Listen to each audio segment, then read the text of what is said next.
네, 오늘 말씀을 좀 보도록 하겠습니다. 오늘 말씀은 예배자를 찾으시는 하나님. 요한복음 4장 말씀입니다. 여러분 요한복음 4장 잘 아시죠? 아무도 대답을 안 하시는 거 보니까 저만 알고 있나 봐요. 제가 이 말씀을 볼 때 한 유머가 떠올랐습니다. 어떤 신랑 신부가 기독교인들이라서 기독교 예식으로 결혼식을 올리고 있었습니다. 그런데 어떤 사람이 쪽지로 사회자에게 급하게 막 뭘 써서 주는 거예요. 사회자가 읽어봤습니다. 요한일서 4장 18절을 읽고 축복해 주세요 그러는 거예요. 오, 야 이거 너무 좋은 말씀으로 또 성경 말씀으로 축복하니까 너무 좋겠다 해갖고 이 사회자가 신랑 신부 앞에서 이제 이 말씀을 읽어줬습니다.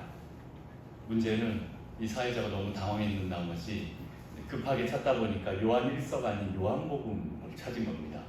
요한복음 4장 18절을 찾은 거죠. 요한일서 4장 18절이 어떤 말씀이냐면 사랑 안에 두려움이 없고 온전한 사랑이 그 두려움을 내어쫓는다라는 말씀이에요. 오, 너무 좋잖아요. 이렇게 딱 읽어줘야 되는데 너무 잘못 찾아서 요한복음 찾았어요. 요한복음 4장 18절. 너에게 남편이 5이 있어. 지금 있는 자도 내 남편이야. 내 말이 옳도다. 참되도다. 이렇게만 말하는 거예요. 그래서 결혼식장이 뒤집혔다라는 이런 유머, 웃지 못할 유머가 있습니다. 갑자기 제가 이제 생각이 났는데 여러분 이런 유머도 안 들어보셨습니까? 요한복음 4장을 모르십니까? 다 아시죠? 네, 여러분 정말 다 잘 아는 유명한 말씀입니다. 뭡니까? 예수님과 사마리아 여인의 대화입니다. 우리는 여기서 예수님의 그 예배의 모델을 찾아볼 수가 있습니다. 지금 어떤 상황인지 한번 쭉 살펴보도록 하겠습니다. 우선 먼저 사마리아라는 동네에 대해서 좀 살펴보려고 하는데요. 제가 새벽기도 때 이 얘기를 좀 몇 번 했기 때문에 혹시 새벽기도에 나오신 분은 또 반복되는 얘기를 듣더라도 이해해 주시고 들어주십시오. 또 들어도 괜찮죠? 네. 네, 자꾸 들어야 합니다. 우리 자꾸 까먹기 때문에 제 나이가 되면 자꾸 까먹습니다. 자꾸 들어야 합니다.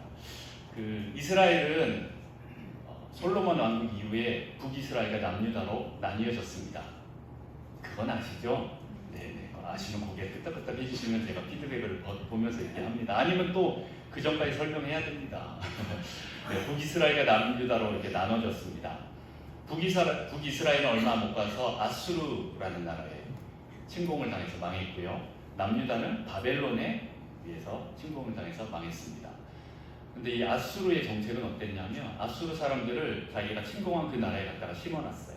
거기 살도록 이주시켜서 거기서 아예 그냥 살도록 해버렸습니다. 그렇게 되니까 어떻게 됩니까? 북이스라엘은 혼혈이 돼버린 거예요. 그 수도가 사마리아인데 거기는 이제 혼혈 왕국이 돼버린 거죠. 남유다 사람들은 안 그래도 이방인들을 뭐라고 불러요?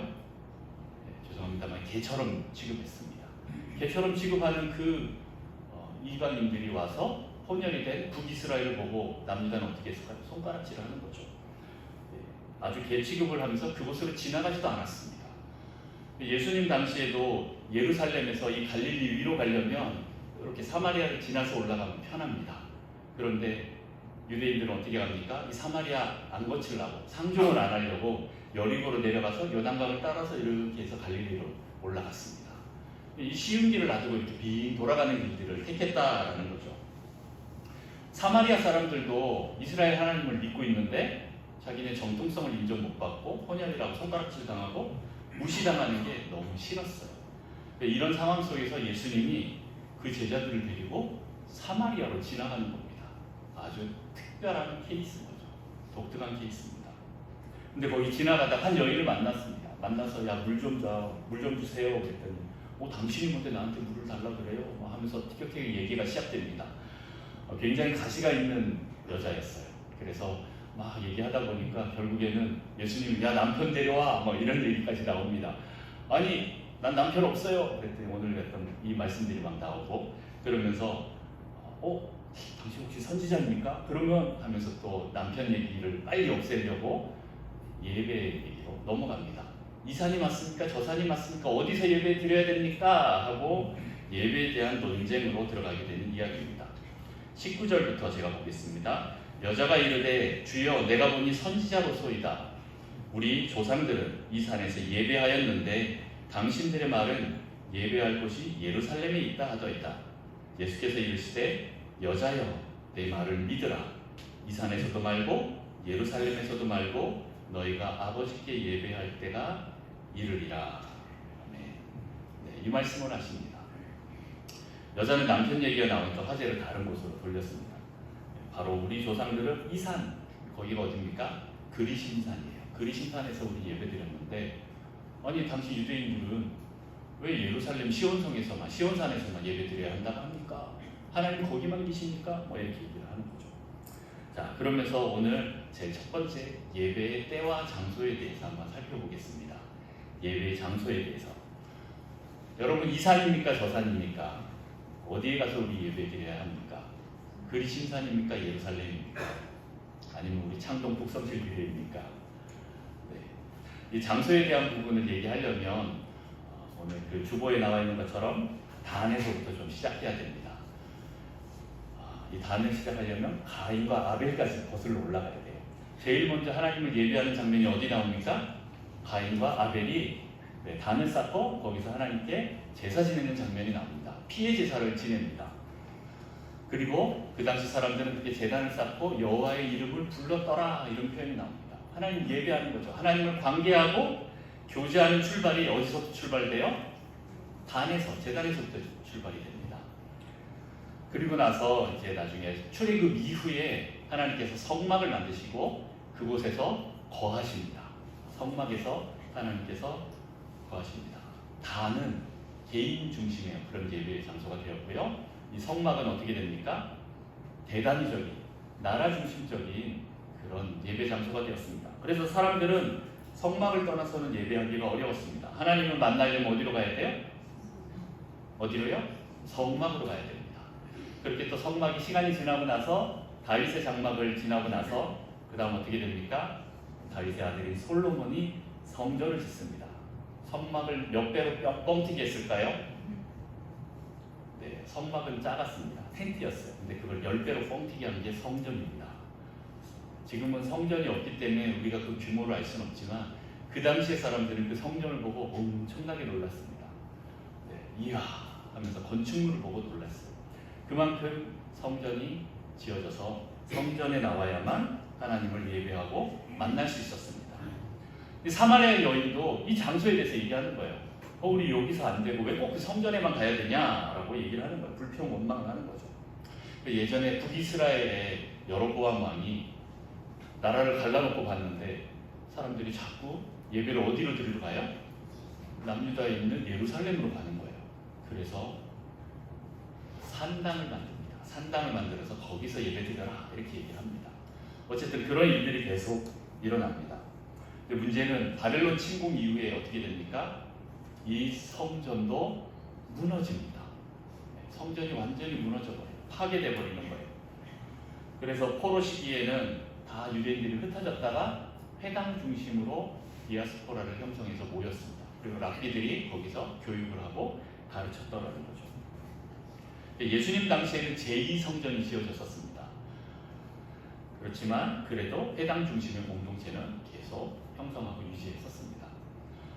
그런데 문제는 예수님도 이 성전을 인정하지 않으셨어요. 나중에 성전을 허물어라. 그럼 내가 3일 뒤에 3일 만에 내가 다시 세우겠다. 이런 말씀을 하셨어요. 그리고 예수님이 십자가에 달려 돌아가실 때 어떤 일이 일어났습니까?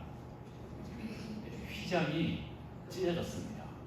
그 휘장은 어느 정도 두꺼운지 아십니까? 양쪽 옆에서 코끼리가 잡아 찢어도 당겨도 찢어지지 않는 두꺼운 휘장이었습니다. 그런데 그게 아래서부터 찢겼나요? 아니요, 위에서부터 찢어져서 내려왔습니다. 그 말은 뭐죠?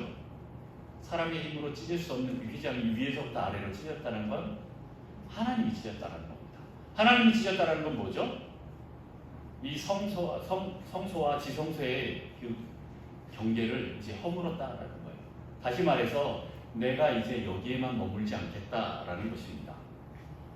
하나님은 더 이상 이제 지성소에 갇혀 계시지 않기로 결정하시고 임재 장소가 지성소에만 머물지 않겠다라는 뜻이 되었습니다. 그것이 언제 실현이 됩니까?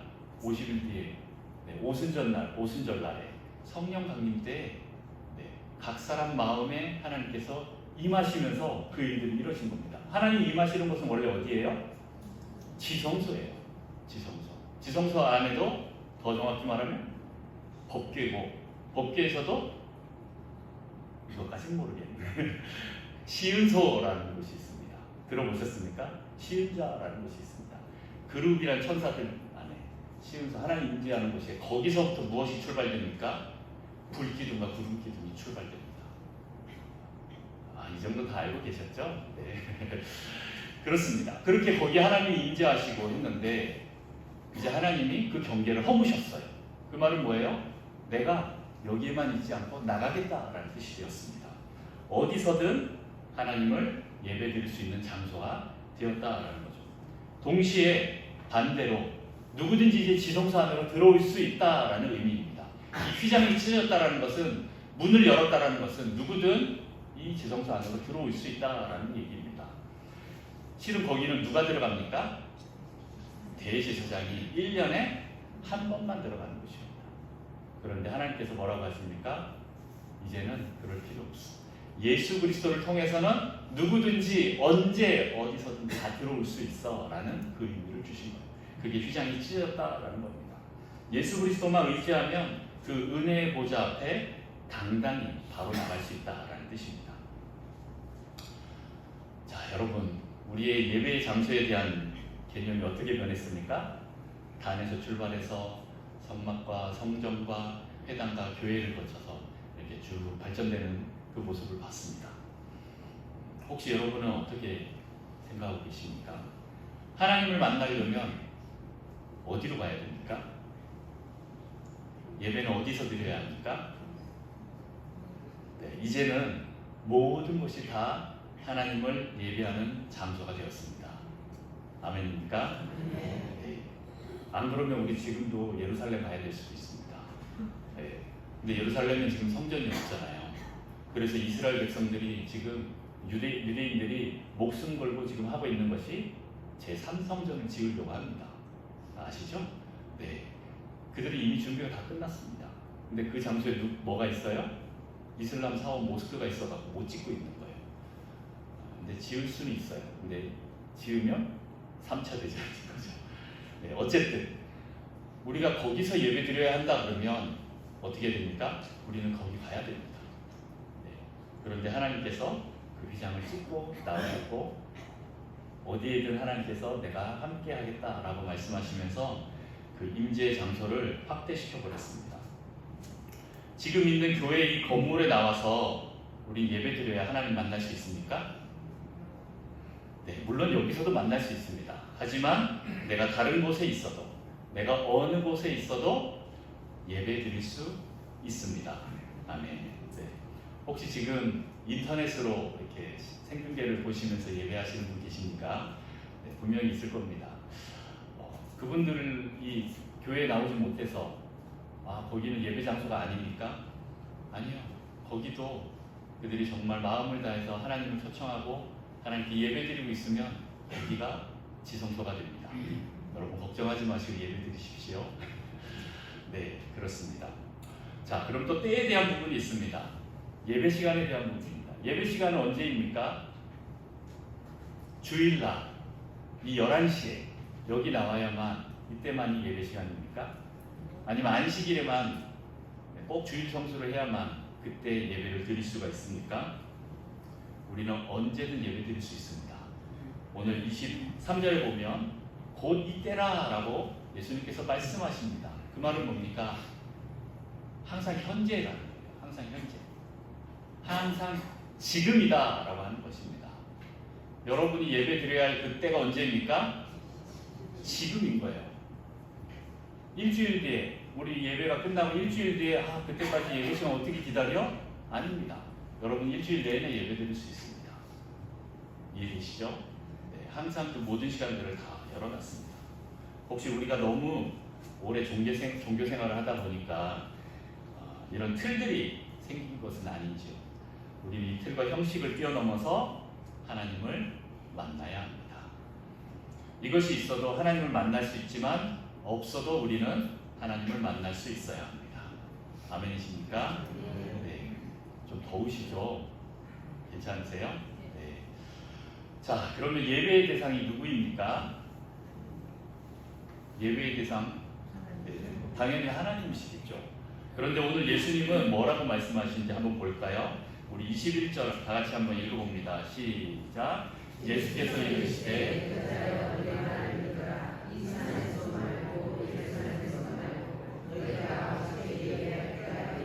23절도 같이 한번 더 읽겠습니다. 시작. 아버지께 정직히 예배하는 자들은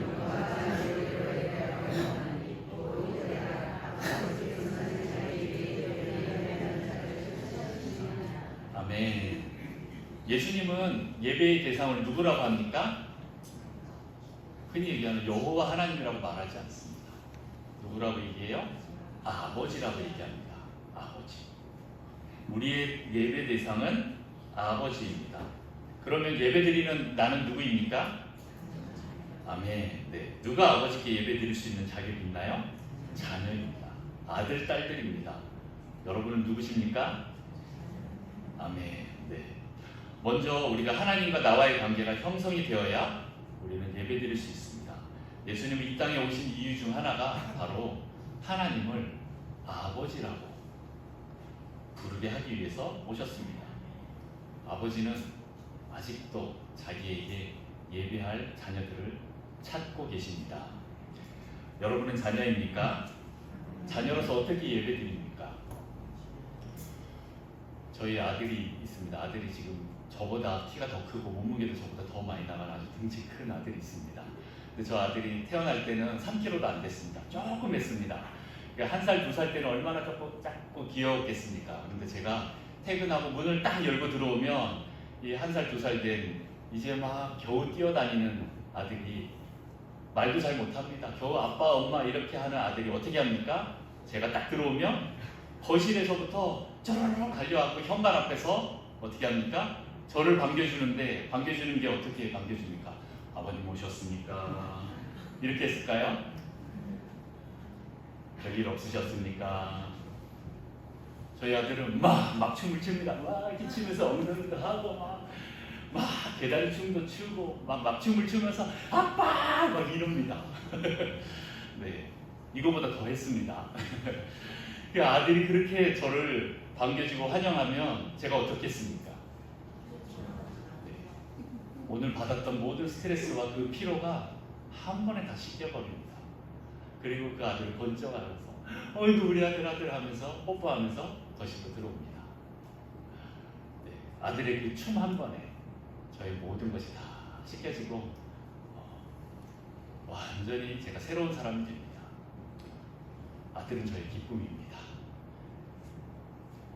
혹 여러분은 하나님을 어떤 아버지로 모시고 계십니까? 어떤 분은 너무 격식과 예의를 차려야 된다고 해서 아주 경건하게 하나님께 나가고 계십니까? 뭐 그런 모습도 중요합니다. 근데 어떤 분은 그게 또 너무 어색할 수도 있고 도리어 또 하나님 앞에 나가서 그렇게 친밀감으로 막 다가가는 아기의 모습도 어색할 수도 있습니다. 그러나 우리는 그 모든 걸 다 내려놔야 됩니다. 어떠한 방법이든 어떠한 모습이든 다 하나님 앞에서는 우린 자녀로서 찬양하고 예배드려야 합니다. 하나님은 여러분의 막춤을 기대하고 계십니다. 네, 다 받아주십니다. 하나님 아버지 앞에서는 부끄러움을 다 내려놓고 다윗처럼 막춤을 춰도 기쁘게 받으십니다. 겉모습이 아니라 내면의 중심을 하나님께서 보십니다. 하나님은 우리를 일꾼으로 부르시지 않았습니다. 먼저 월시퍼, 예배자로 부르셨습니다. 마리아와 마르다 아시죠? 마리아와 마르다가 예수님과 어떻게 관계를 했습니까? 저는 처음에 이 마리아가 도저히 이해가 안 됐습니다. 일해야 될 때 일은 하지 않고 예수님 앞에서 턱 깨고 이러고 보고 있는 게 제가 보면 옆에 뒤에서 그냥 뒤통수 한 대 치고 싶을 만큼 어떻게 저렇게 뺀질거리지? 이 언니는 이렇게 열심히 지금 막 밥을 준비하고 이고 있는데 저는 마리아가 이해가 안 되고 마르다가 이해가 됐습니다. 왜냐하면 저는 마르다 신정이었거든요. 그런데 신앙생활을 좀 오래 하다 보니까 마리아가 맞았구나라는 생각이 들었습니다.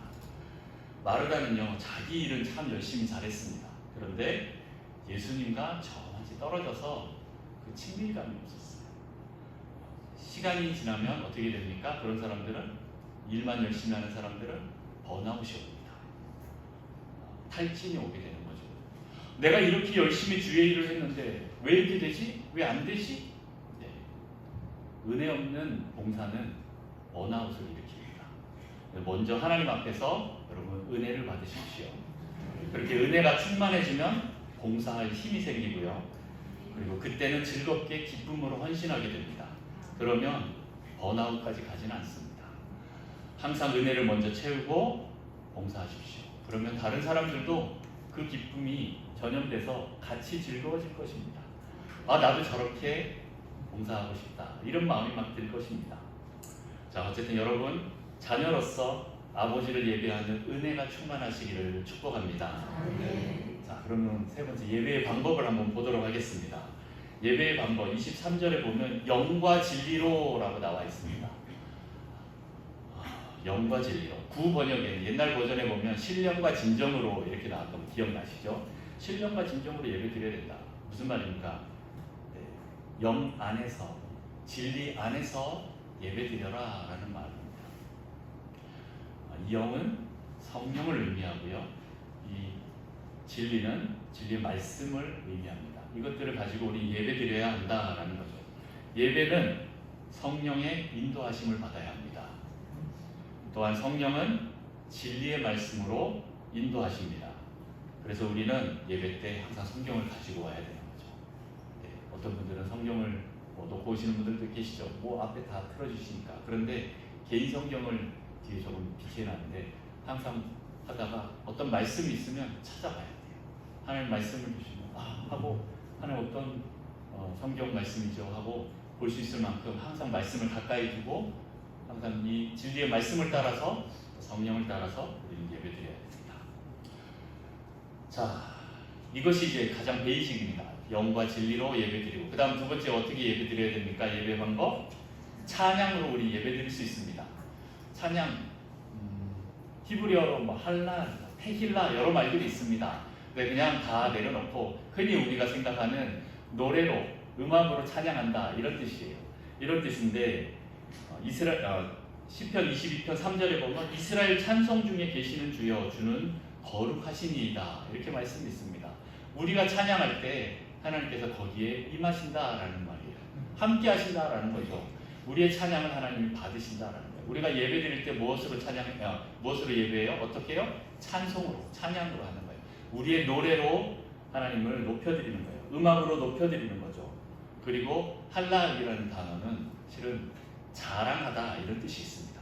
하나님을 높여드린다 이런 뜻이에요. 하나님 그거 잘하셨어요. 하나님 그렇게 하신 거, 내 삶에 이런 일을 행하신 거 정말 감사해요. 하나님 짱이에요. 멋있어요. 이렇게 표현하는 거예요. 네, 너무 나갔으니까 짱이에요. 네, 하나님 짱이잖아요. 맞잖아요. 네, 우리 하나님 대박이잖아요.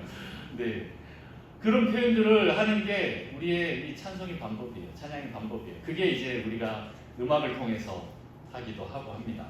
근데 이 할랄이라는 단어가 하이 프레이즈 이런 단어 뜻도 있어요. 무슨 뜻입니까? 아주 높은 찬양이다. 네, 존영 이런 단어도 쓰긴 하는데 아주 높은 찬양? 네, 우리가 정말 열심을 다해서 열정을 다해서 진심을 다해서 하나님을 높여드리는 것을 말하는 겁니다. 그런데 이 찬송을 얘기하다 보면 찬양을 얘기하다 보면 사람들이 가사가 아닌 곡에 집중을 하는 경우가 많아요. 엄밀히 말하면 저는 가사에 더 집중을 하라고 말하고 싶습니다. 시편이 왜 악보를 안 남겨두고 가사만 남겨놨을까요? 그거 한번 생각해 보신 적 있으세요? 시편 다윗이 어떻게 찬양을 했을까? 여러분 혹시 이스라엘 민요 들어보셨나요? 네, 이스라엘 사람도 어떻게 노래를 부른지 들어보면 막 이래요. 그래서 와 저건 뭐지? 차라리 우리 국악이 낫겠다 이렇게 생각할 정도로 저는 적응이 안 돼요. 차라리 국악으로 찬양하자 뭐 이렇게 생각할 정도로. 그런데 우리를 그렇게 찬양해야 된다라고 못을 박아버리면 어떻게 됩니까? 전 세계에 있는 많은 사람들이 지금 다 그렇게 찬양하고 있겠죠. 근데 그게 아닙니다. 시편은 가사만 있습니다. 대신 약간의 방법들을 설명하고 있죠. 그래서 우리는 가사에 더 집중해야 됩니다. 우리는 지금 아주 클래식한 찬송가로 하나님을 찬양하잖아요. 그런데 옛날에는 어땠고 또 지금 현재 세대는 어땠는지 한번 비교해 보시면 좋을 것 같아요. 본질, 가사는 변하지 않고요. 형식만 시대에 따라서 변합니다. 그러면 이 가사를 제일 잘 전달할 수 있는 노래 형식은 뭐가 있을까요?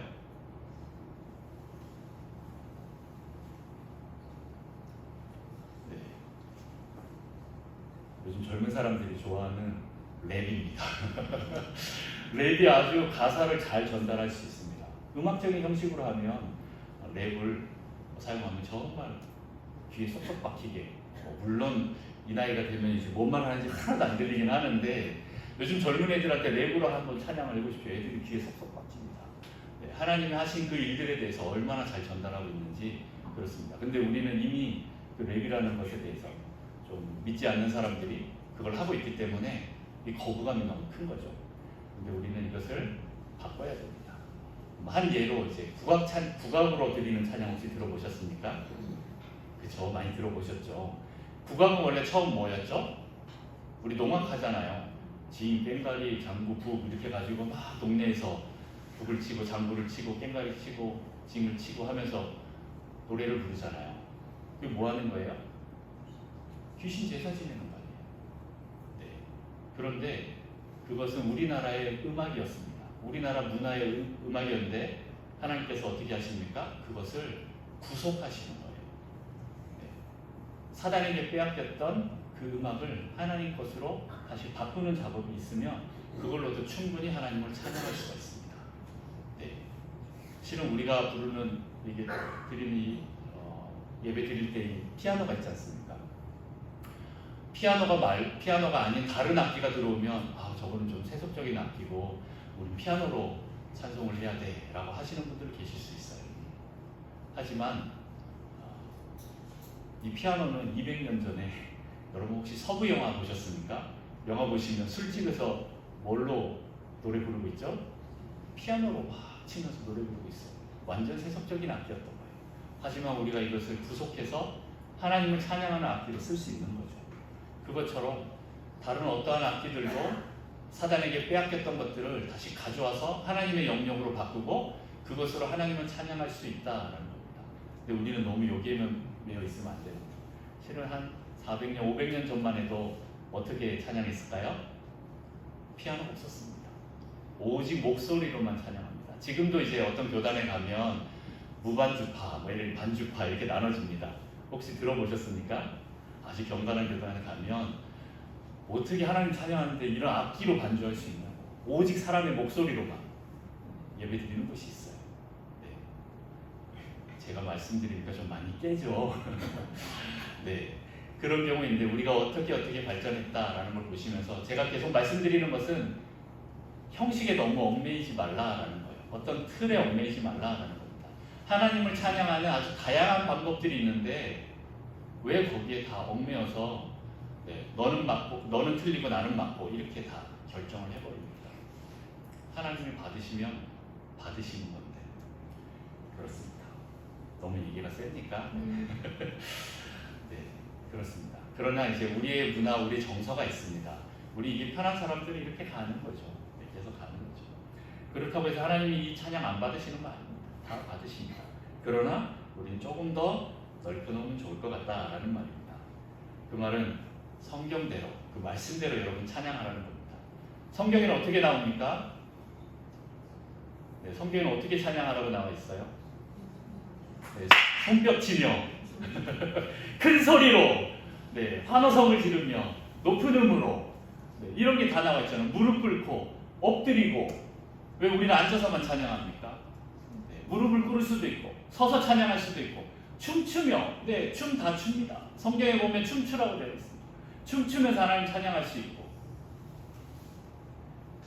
네, 입으로도 찬양할 수 있고 악기로도 찬양할 수 있고 뛰면서도 찬양할 수 있습니다. 네, 아주 다양한 방법으로 하나님은 찬양받기 원하십니다. 할렐루야. 네, 너무 어려운 얘기를 하는 것 같습니다.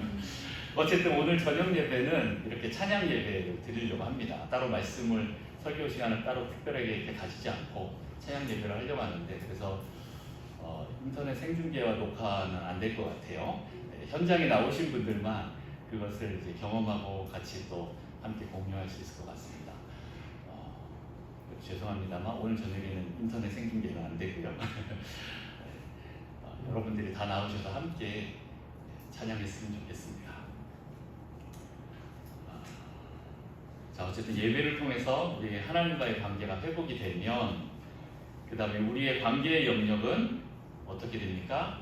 하나님과 관계가 회복이 되면 옆으로 이웃과의 관계로 영역이 확대됩니다. 자연히 확장됩니다. 오늘 28절, 오늘 읽지는 않았는데 28절, 29절, 30절 다 같이 한번 읽어볼까요?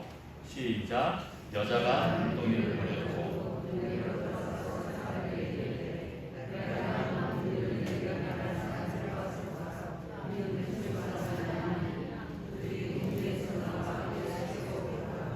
아멘. 네, 사마리아 여인이 예수님을 만나고 은혜를 받으니까 어떻게 됩니까? 네, 그 사람이 한낮에 물을 뜨러 왔다라는 건 사람 만나고 싶지 않다라는 뜻인데 도리어 이제 사람을 만나러 갑니다. 왜요? 네, 메시아를 만났거든요. 하나님을 만났거든요.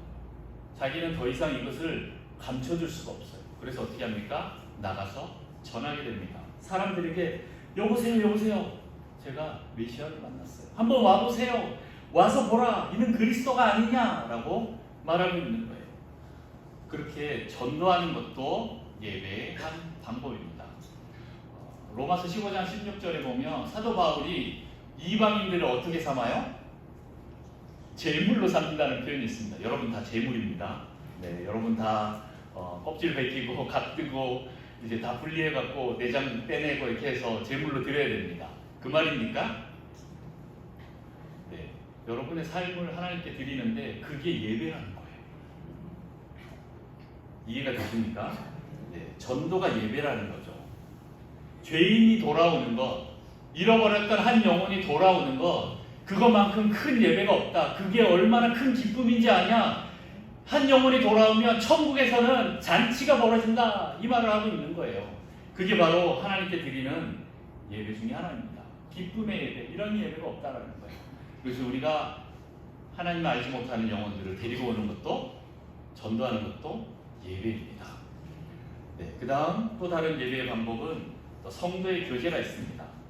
우리가 하나님과의 관계가 회복이 되면 그 다음 어떻게 됩니까? 이 예배를 통해서 이웃과의 예배로 확장됩니다. 오늘 서로 우리가 축복하고 관계하고 했지 않습니까? 이것도 다 예배입니다. 우리가 받은 그 은혜를 또 서로 나눌 때 그 배가 됩니다. 그리고 또 서로가 더 든든하게 서게 됩니다. 성도의 교제는 생명의 나눔입니다. 그리고 교제 시간을 통해 우리가 서로 사랑하는 것이 다 예배입니다.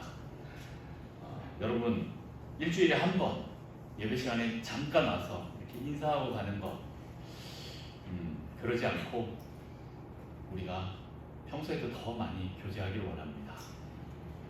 자주 못 만나면 오늘 주일이라도 만나서 진하게 교제하고 가셨으면 좋겠습니다. 하나님 관계가 회복되는 것처럼 이웃들과의 관계도 회복하고 이것이 진정한 하나님이 원하시는 안식일의 개념으로 들어가는 것입니다. 이렇게 성도의 교제도 예배입니다. 수익적인 관계를 넘어서서 수평적으로 확대되는 것 예배입니다. 이번 주에 우리 권사님들이 저희 집에 방문하셨어요. 권사회에서 오셨는데 얼마나 반가웠는지요. 제가 여러분들을 일일이 다 1대1로 만나고 교제하고 관계하고 인사하고 싶은데 제 몸은 하나지 않습니까? 근데 여러분은 일주일에 한 번 딱 이때 나오지 않습니까? 한계가 있어요. 저 여러분 얼마나 만나고 싶은지 아세요?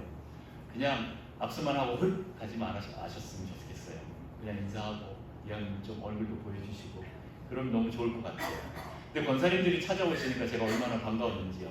와서 권사님의 생얼들을 이제 보게 되고 마스크를 벗은 얼굴을 보고 이분이 그 권사님이구나 하고 이름하고 얼굴이 이제 드디어 매칭이 됐어요. 얼마나 감사한지요. 그리고 또 권사님들도 오셔서 저에게 든든한 중보자가 되어주겠다고 말씀해주고 가셔서 제가 얼마나 큰 힘이 됐는지 모릅니다. 이렇게 성도의 교제는 우리에게 큰 힘이 될 뿐만 아니라 하나님께 드리는 예배가 된다라는 것을 기억하셔야 돼요. 저는 여러분과 수평적인 교제를 나누고 싶습니다. 목사 이명철을 만나셔도 좋습니다만은 저는 인간 이명철하고 교제하셔도 좋다라고 생각합니다. 물론 하나님께서는 저를 목사로 부르셨기 때문에 여러분들과 만날 때 목사로 만날 때도 있습니다.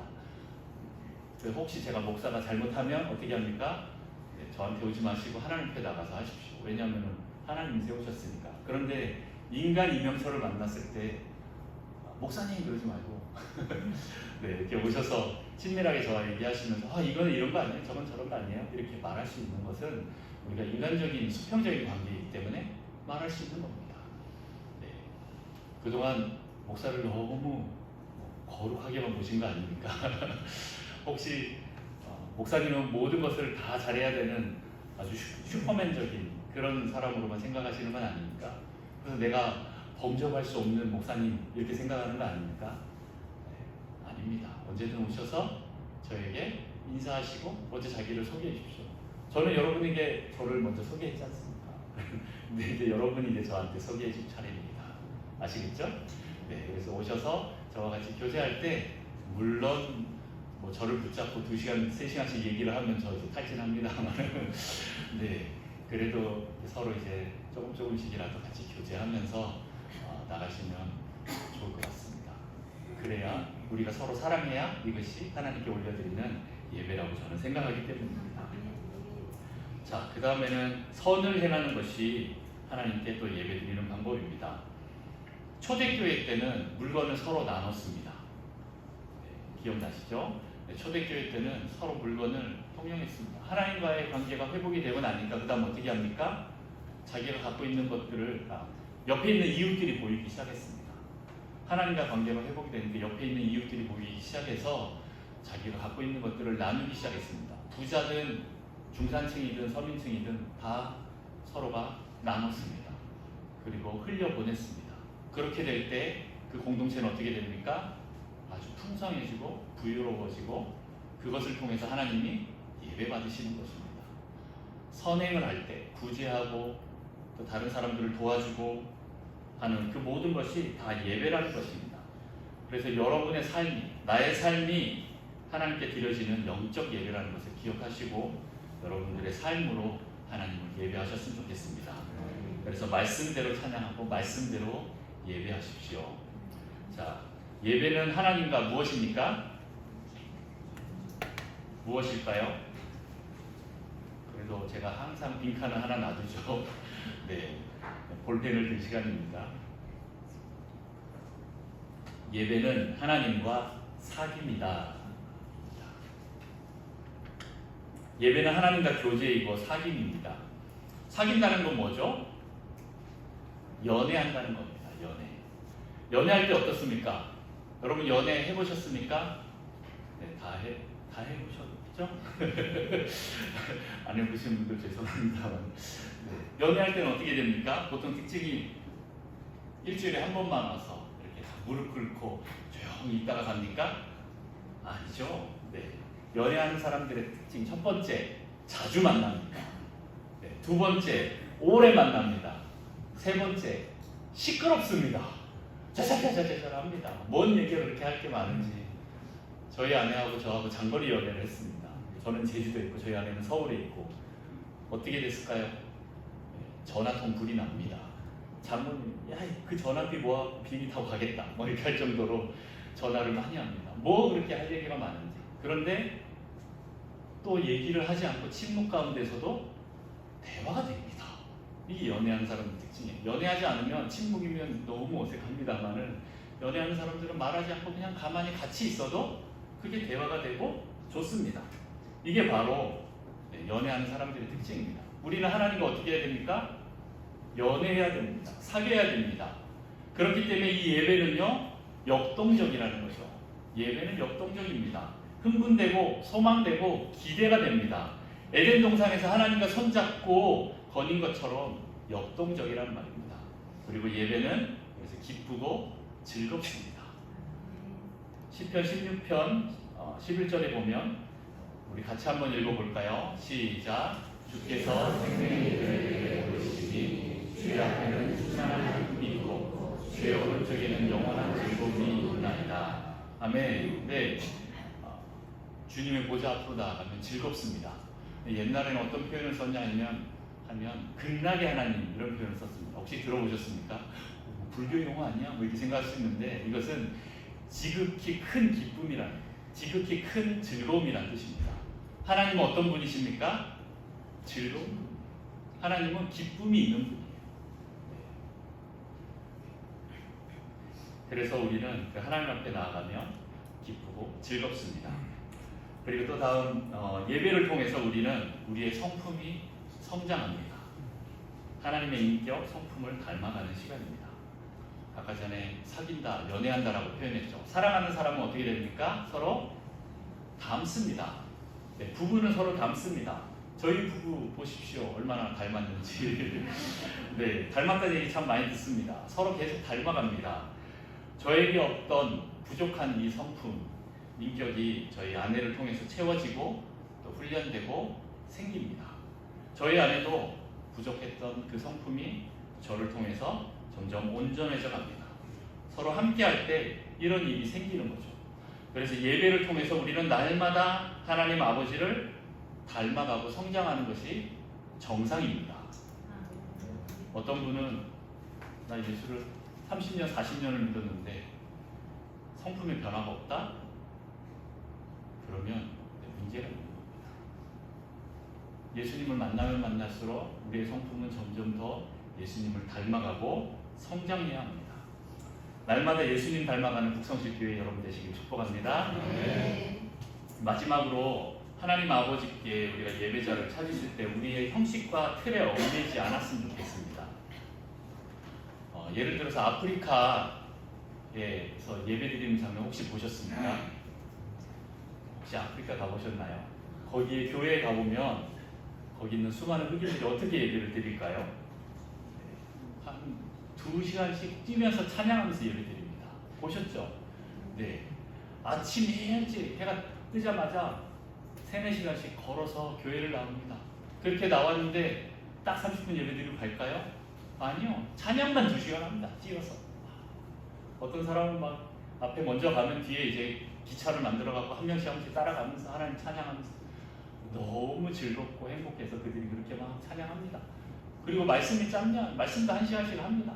그리고 또 찬양하고 그렇게 갑니다. 3-4시간씩 기본으로 예배드리고 또 집에 3-4시간씩 걸어서 집에 갑니다.